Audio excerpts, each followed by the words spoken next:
సేమియా రవ్వ లడ్డు కావాల్సిన పదార్థాలు: ఒక గ్లాస్ రవ్వ, ఒక గ్లాస్ సేమియా, ఒక గ్లాస్ చక్కెర పౌడర్, అందులోనే ఇలాచీలు వేసి మిక్స్ పట్టుకోవాలి. వేయించిన కాజు, వేయించిన బాదాం, వేయించిన కిస్మిస్, అట్లాగే వేయించిన పల్లీలు, కొబ్బరి పొడి, కావలసినన్ని పాలు.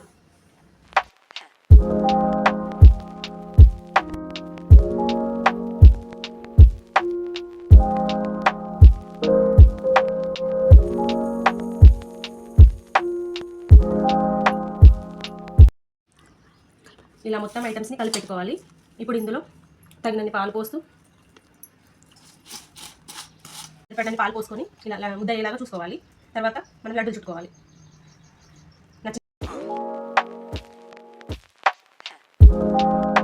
చుట్టుకునేటప్పుడు చేతికి కొంచెం ఇలా నెయ్యి రాసుకొని లడ్డు చుట్టుకుంటే లడ్డు చాలా రుచిగా ఉంటుంది.